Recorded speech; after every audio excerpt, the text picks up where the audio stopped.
வணக்கம், நான் Guna Mathivanan, simply current அஃபேர்ஸ்னுடைய ஃபவுண்டர் டைரக்டர். ஹிட்லிஸ்ட் சீரிஸ் நம்ம எல்லாருக்குமே தெரியும். சிவில் சர்வீஸ் பிலிமினரி எக்ஸாமை மையமாக வச்சு 200 டாபிக் நான் கவர் பண்ணணுங்கிறது தான் இந்த ஹிட்லிஸ்ட் டாப்பிக்கினுடைய அப்ஜெக்டிவே. இது வரைக்கும் பார்த்திங்கன்னா நம்ம கிட்டத்தட்ட ஒரு 75+ டாபிக்ஸ் நம்ம இந்த ஹிட்லிஸ்ட் சீரீஸில் நம்ம கவர் பண்ணியிருக்கோம். நமக்கு இன்னும் ஒரு 50 நாள் கிட்ட இருக்குது எக்ஸாமுக்கு. இது நாள் வரைக்கும் ஒரு வீடியோலையுமே ஒரு டாபிக் தான் நான் டிஸ்கஸ் பண்ணிக்கிட்டு இருந்தேன். இப்போ அந்த மாதிரி நம்ம டிஸ்கஸ் பண்ணினோம்னா ஒரு 200 டாபிக்ஸ் நம்ம கவர் பண்ண முடியாது இல்லையா? ஸோ அதனால் இப்போலேருந்து எல்லா வீடியோலையுமே நான் குறைஞ்சது ஒரு 2லிருந்து ஒரு 3 டாபிக் கவர் பண்ணலான் இருக்கேன். அதே மாதிரி எக்கனாமிக் சர்வே நான் எப்படி பட்ஜெட்டை நான் வந்துட்டு இந்த ஹிட்லிஸ்ட் சீரீஸோடைய ஒரு பகுதியாகவே நான் கொண்டு போனேனோ அதே மாதிரி எக்கனாமிக் சர்வேயில் ஒரு 16 சாப்டர் இருக்குது. சாப்டர் வைஸ் அதையும் நான் இந்த ஹிட்லிஸ்ட் சீரீஸோடைய ஒரு பகுதியாகவே நான் கொண்டு போயிடலான் இருக்கேன். சரி, இன்றைக்கி இந்த வீடியோவில் நம்ம என்ன பார்க்க போகிறோம்? 2 இம்பார்ட்டண்ட்டான இன்ட்ரெஸ்டிங்கான டாப்பிக்கை பார்க்க போகிறோம். ஒன்று பார்த்திங்கன்னா பேஸ் இயர் ரிவிஷன், அதாவது ஜிடிபியோடைய பேஸ் இயரை ரிவைஸ் பண்ணியிருக்காங்க, இண்டெக்ஸ் ஆஃப் இண்டஸ்ட்ரியல் ப்ரொடக்ஷனுடைய பேஸ் இயரை ரிவைஸ் பண்ணியிருக்காங்க, கன்சியூமர் ப்ரைஸ் இண்டெக்ஸினுடைய பேஸ் இயரை ரிவைஸ் பண்ணியிருக்காங்க.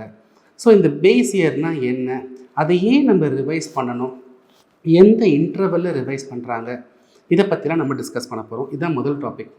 ரெண்டாவது டாபிக் பார்த்திங்கன்னா டபுள் டீஃப்ளேஷன் அதை பற்றி நம்ம அதையும் பார்க்கலாம். First we will start with base year. இந்த பேஸ் இயருங்கிறது என்னங்க? இந்த பேஸ் இயருங்கிறது ஒரு ரெஃபரன்ஸ் இயர். நான் இன்றைக்கி பெர்ஃபார்ம் பண்ணுறேன்னா இல்லையாங்கிறத நான் கம்பேர் பண்ணுறதுக்கு எனக்கு ஒரு ரெஃபரன்ஸ் தேவை. பர்டிகுலராக இன்ஃப்ளேஷன் பாருங்களேன், இன்றைக்கி விலைவாசி ஏறி இருக்கா இல்லையா? நீங்கள் எப்படி சொல்லுவீங்க? நீங்கள் வந்துட்டு ஒரு 2 வருஷம் முன்னாடி எப்படி இருந்துச்சு, நான் ஸ்கூல் படிக்கும்போது எப்படி இருந்தது, நம்ம கம்பேர் பண்ணுறோம் இல்லையா? அப்படி கம்பேர் பண்ணும்பொழுது தான் இன்றைக்கி வீட்டு வாடகைலாம் அப்போல்லாம் எப்படி இருந்துச்சு, இன்றைக்கி வாடகை எவ்வளோ அதிகமாகிடுச்சு இப்படின்னு நம்ம கம்பேர் பண்ணுறதுக்கு ஒரு இயர் சூஸ் பண்ணுறோம் இல்லையா?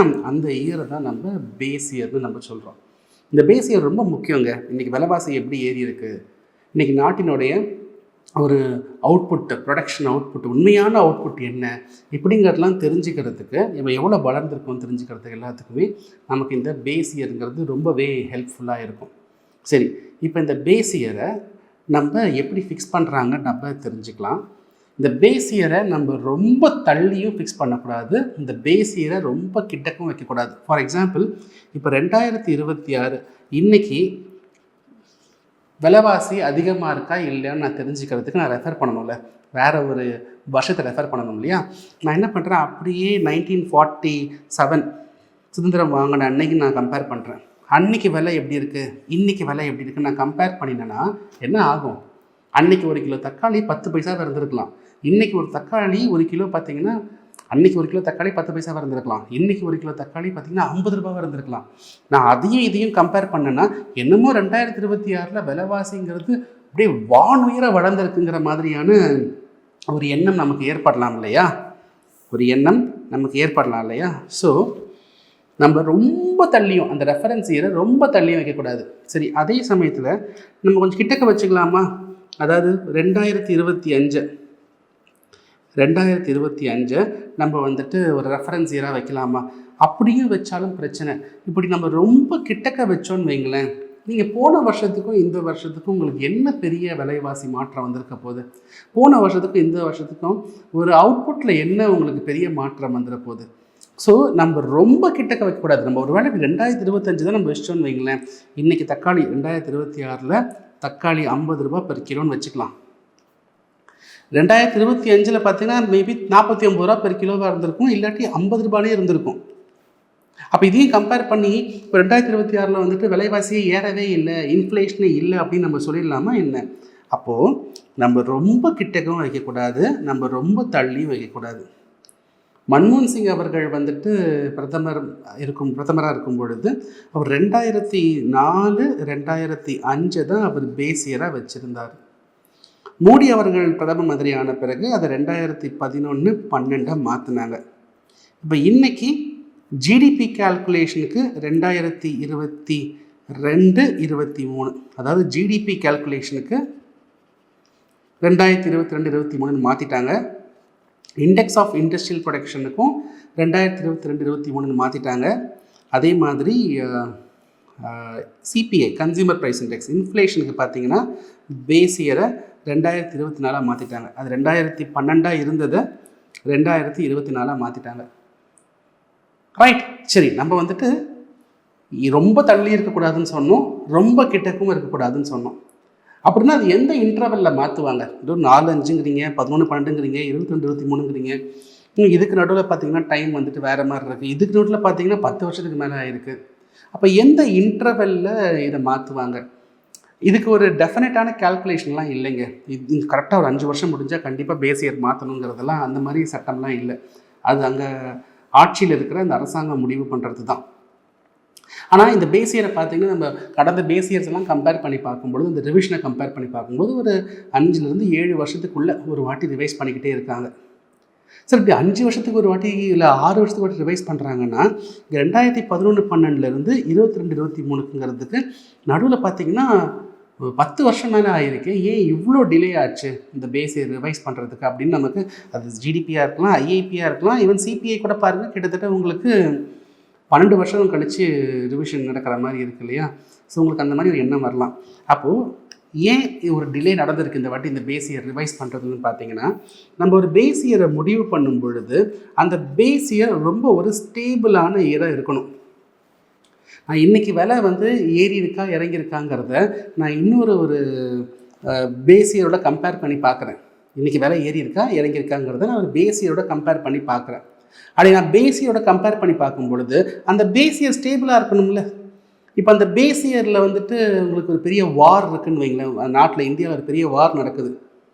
இப்போ நம்ம அந்த வார் இயரை நான் ஒரு கம்பேரிசன் இயராக வச்சிட்டேன்னா, அந்த வார் இயர் ரொம்ப டர்புலன்ஸுங்க. இப்போ இன்ஃப்ளேஷன்லாம் ஏறி இருக்கும், உங்களுக்கு ப்ரொடக்ஷன்லாம் அஃபெக்ட் ஆகிருக்கும்.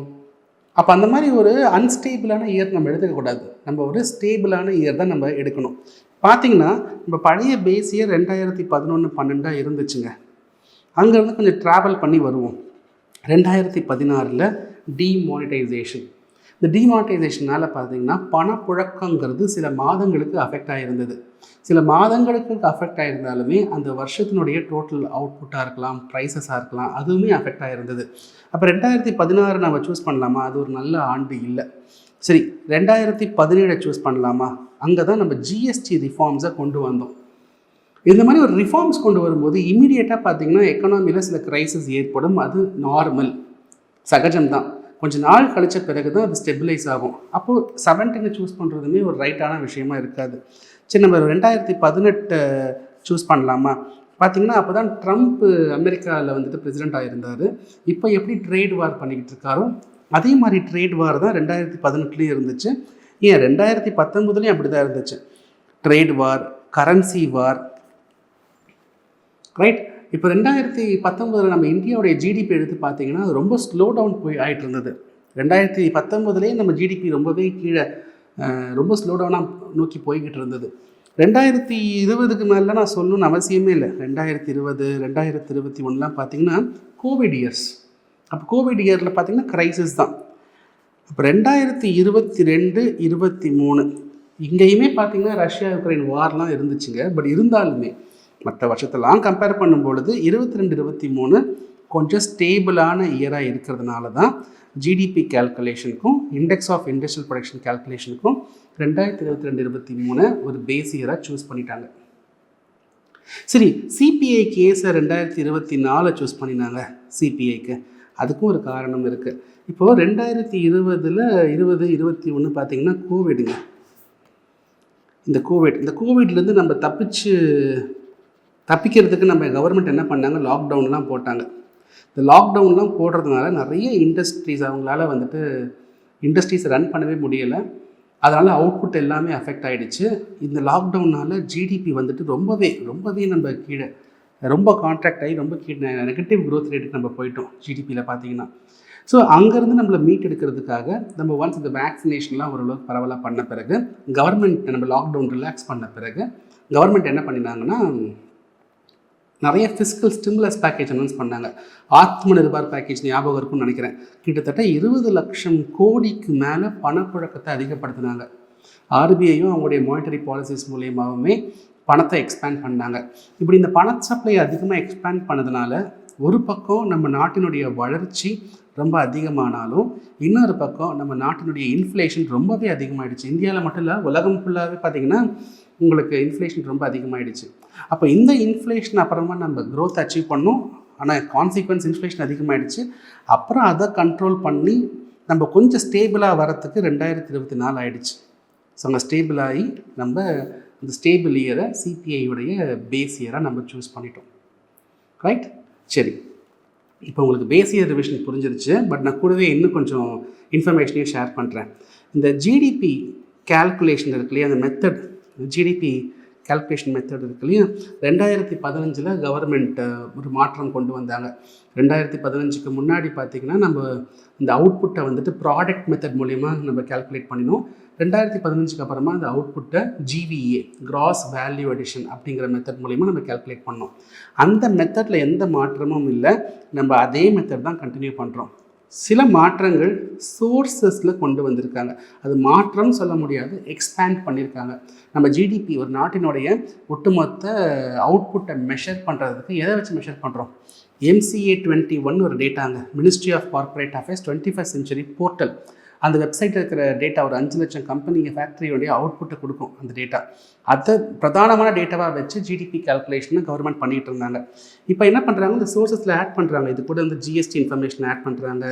இது கூட பார்த்திங்கன்னா வாகன், இப்போ உங்களுக்கு அந்த வெப்சைட் இருக்குல்ல, போர்ட்டல் இருக்குல்ல, வாகன் போர்ட்டல், அதில் கவர்மெண்ட்டுக்கு தெரியும்ல ரியல் டைமில் எத்தனை வண்டி ஒரு நாளைக்கு ரெஜிஸ்டர் ஆகுதுன்னு தெரிஞ்சிச்சுன்னா அதை வச்சு ஆட்டோமொபைல்ஸோடைய அவுட்புட் நம்ம தெரிஞ்சுக்கலாம் இல்லையா.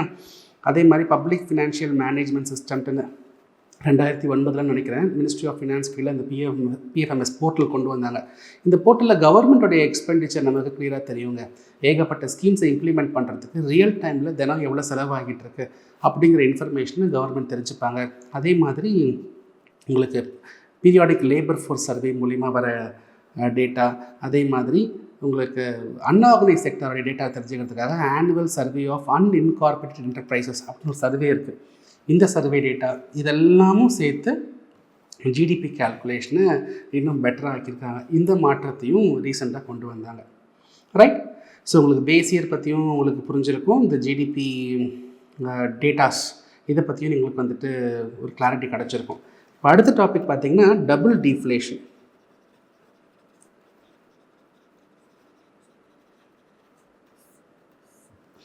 நான் ஜிடிபியை இன்னைக்கான விலையை வச்சு கேல்குலேட் பண்ணால் அதுக்கு பேர் நாமினல் ஜிடிபி, நமக்கு எல்லாருக்குமே தெரியும். இந்த நாமினல் ஜிடிபி கரண்ட் ப்ரைஸ் மூலயமா கேல்குலேட் பண்ணப்படுற ஜிடிபி. அப்போது இதில் இன்ஃப்ளேஷனுக்கான இன்ஃப்ளூயன்சஸ் தான் பிரதானமாக இருக்கும், எப்பொழுதுமே இருக்குன்னு சொல்ல வரல.